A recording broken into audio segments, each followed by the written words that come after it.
Olá, minha galera do segundo ano, vamos dar continuidade ao nosso conteúdo sobre climas e biomas, do planeta.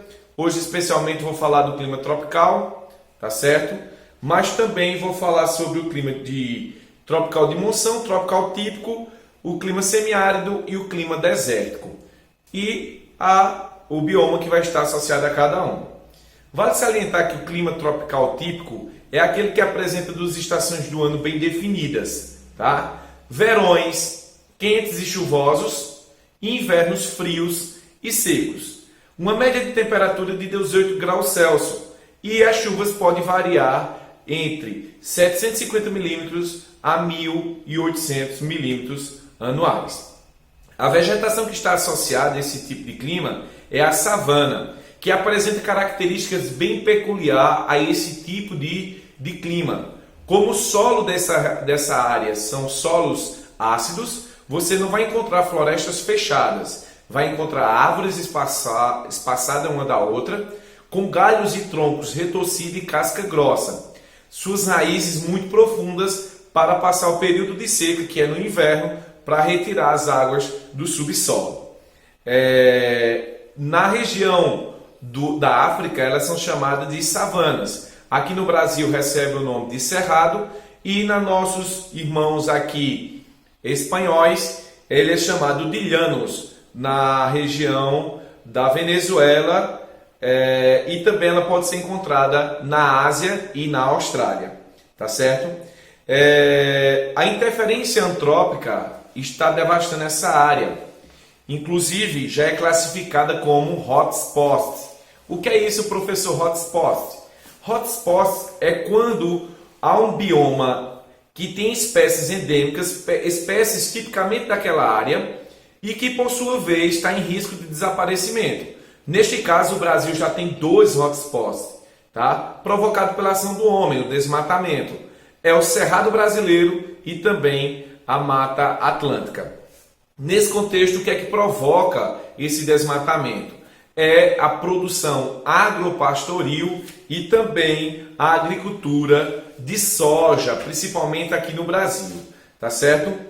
E isso tem preocupado a sociedade científica porque isso tem ocasionado problemas de perca da biodiversidade e também o desaparecimento de muitos cursos d'água, tá? Então, há uma certa preocupação diante da comunidade científica. Vamos falar agora sobre o tipo de clima tropical de monção, tá certo? Esse tipo de clima é típico do sul e sudeste asiático, tem a ver com a mudança da pressão, de alta pressão e de baixa pressão, mas ele é caracterizado como clima tropical porque também tem 2 estações do ano bem definidas. Tá? O inverno, os ventos vão soprar da cadeia do Himalaia para dentro do oceano, trazendo só vento frio. Então o inverno ele vai ser frio e seco. Durante o verão isso vai se inverter. Os ventos vão soprar do oceano para dentro do continente, levando umidade e chuvas torrenciais. Chuvas muito pesadas. Então tem 2 estações do ano bem definida aí durante esse período de estiagem e também de chuvas, tá? Nesse tipo de monção, você pode encontrar tanto a savana associada, mas também pode encontrar florestas tropicais. Por possuir essa característica de chuvas torrenciais com muita quantidade de água, elas são utilizadas para a produção de arroz, já que a risicultura é voltada para a produção aí com grande quantidade de água, tá? Então, essas chuvas de monções criam a possibilidade da produção, já que é o prato principal da região sul e sudeste asiática, tá certo? Vamos agora para o clima tropical semiárido. O clima tropical semiárido, ele tem como característica a irregularidade de chuva, tá certo? É um clima semidesértico, onde a gente vai ver aí a escassez de chuva, ou seja, os índices pluviométricos eles são muito baixos, tá? Nas bordas dos desertos, são encontrados nas bordas do deserto, mas diferentemente aqui no Brasil, na nossa região nordeste, temos esse tipo de clima, que é o clima semiárido, onde tem a presença da caatinga, tá? O sertão nordestino apresenta essa característica diferenciada. Esse nome Caatinga provém do Tupi-Guarani, que quer dizer Mata Branca, porque no período de seca ela fica todinha acinzentada, meio embranquecida, tá? É endêmico também, não existe em nenhum lugar do planeta Terra esse tipo de vegetação denominada de Caatinga com as características que aqui tem, tá certo? A vegetação de borda de deserto são estepes, diferentemente da Caatinga nossa aqui, tá? A vegetação das regiões semiáridas, elas apresentam características de ser vegetações que suportam grandes períodos de secas. Por exemplo, as plantas xerófilas que guardam dentro de si água. Troca suas folhas por espinhos para não haver uma grande quantidade de evaporação de água ou evapotranspiração dessas plantas, tá certo? A vegetação da Caatinga tem um diferencial porque ela apresenta plantas arbóreas, ou seja, árvores, tá? E também arbustivos, que são pequeno porte, árvores de pequeno porte, e também a presença de cactáceo, que é aí plantas com espinhos e que também guardam água no seu interior. A região do semiárido, ele está em constante contato com os seres humanos. Na borda dos desertos na África, tem uma região denominada de Sahel, onde sofre com a ação antrópica provocada pelo agropastorio de subsistência, favorecendo ao aumento do processo de desertificação naquela região. Vale salientar que bordeia o deserto do Saara, pegando a região de Eritreia, de Djibouti, Somália. Então, uma área de presença de seca muito grande que leva essas pessoas a sofrerem com a crise hídrica. Vale salientar que na região nossa, a região do semiárido, ocorre também um processo de desertificação, justamente pelo fato da ação humana de retirada de lenhas para abastecer fornalhas de padaria e também para o consumo residencial, já que há uma precariedade dessa população, favorecendo aí ao solo, tá? Ser laterizado e deixar de nascer essa vegetação, provocando um processo de desertificação. Vale salientar o seguinte: desertificação é o processo pela qual há uma pouca possibilidade de reprodução de vida nas áreas. Então, já que vamos falar agora sobre o clima frio de montanha e depois de deserto, quando vocês forem escutar clima deserto, vocês já sabem que deserto não é aquilo que não tem vida. Desertos são áreas com pouco desenvolvimento de vida. Mas antes de falar do deserto, eu quero falar para vocês sobre o clima frio de montanha. O clima frio de montanha está localizado dentro do continente americano, africano, tá certo? E são influenciados pelo clima frio de montanha. Geralmente, isso ocorre pelo fato da altitude, ou seja, da altura em relação ao nível do mar de áreas que são elevadas, tá? Pode ser encontrado também zonas temperadas, como na América do Norte, na Europa, na Ásia, tá? E as temperaturas elas são muito baixas devido a essa altura em relação ao nível do mar.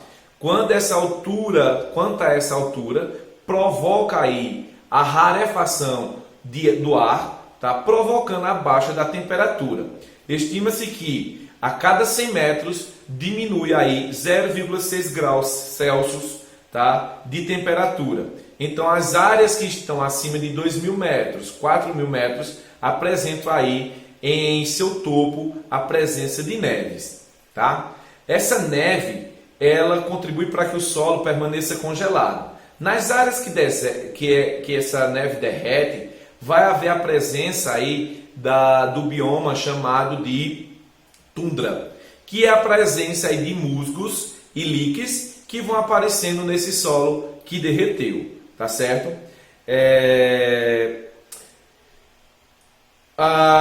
O tipo de animal encontrado nessa área são as cabras de montanhas, tá? Você encontra também roedores e possivelmente aves de rapina e insetos que são adaptados a esse sistema de frio. Vale salientar o seguinte, que existem povos que vivem dentro desse sistema climático. Um exemplo é o povo tibetano, tá? Que está aí em um local que vai até 4.500 metros em relação ao nível do mar. Então essas pessoas se adaptam a uma situação de rarefação do ar e também de temperaturas bastante frias, tá? Existem cidades que estão integradas a esse sistema no Chile, na Bolívia, na Argentina, na Índia, tá? Então exemplos de pessoas que vivem nessas áreas. Vale salientar também que nessas áreas são executadas algumas produção, tá? A agricultura e a pecuária de subsistência é praticado nessa região, mas também a retirada de minérios. Vamos agora falar sobre o clima desértico. Como eu disse para vocês, é uma região onde há pouca possibilidade de reprodução de vida. Então vamos ter dois tipos de deserto aqui, os desertos quentes e os desertos gelados. Os desertos quentes são aqueles que atingem 50 graus Celsius durante o dia, mas à noite isso pode baixar de zero, por conta do efeito da continentalidade. O índice pluviométrico ele é muito pouco, podendo atingir 250 milímetros anuais, tá certo? Já os desertos gelados, eles são áreas que permanecem o ano todinho com a temperatura muito baixa, tá? E é frequentemente ser registrado temperaturas negativas, tá? A precipitação geralmente vem em neve, ou seja, a chuva vem em formato de neve, que favorece e contribui para que o ar fique mais seco, tá? Os desertos próximos às áreas costeiras, ou seja, próximos aos mares, eles surgem pelo fato da presença de uma corrente marinha fria que passa ali e provoca pouca umidade para que haja a condensação dessas águas ou a precipitação dessas águas em forma de chuvas. Dentro do continente podemos encontrar também desertos que são provocados pelas barreiras de uma montanha, por exemplo, que impede que as massas de ar passem. Nas áreas de barlavento vai ser verde e as áreas de sotavento, que é por trás da montanha, você vai encontrar um deserto porque a umidade não consegue atingir essas áreas, provocando aí a escassez de água. São exemplos de deserto: o deserto do Atacama, o deserto do Saara, Namíbia, o Kalahari. Vale salientar que a Antártida é colocada também como um deserto gelado, tá certo, gente? Já que há pouca proliferação da biodiversidade. Deixa eu ver aqui mais. Poucas pessoas sabem, mas os desertos secos também abrigam vidas, tá? Você pode encontrar espécies de escorpiões, serpentes e animais de grande porte, como por exemplo os camelos, tá certo? Deixa eu ver aqui. A atividade econômica ligada a esses desertos tá desde a exploração mineral, eu estou falando dos desertos quentes, tá? Desde a exploração mineral, perpassando também pela agricultura irrigada, como por exemplo em Israel e no deserto do Texas, nos Estados Unidos, tá? E sem falar também que há uma grande quantidade de pesca nas áreas de desertos gelados, tá ok? Minha gente, sendo assim a gente conclui essa parte que fala sobre clima e vegetação do planeta Terra, tá? Siga as orientações das aulas, tá? O cronograma. Fiquem com Deus, organize seus horários de estudo. Beijo, gente, galera, e saudade.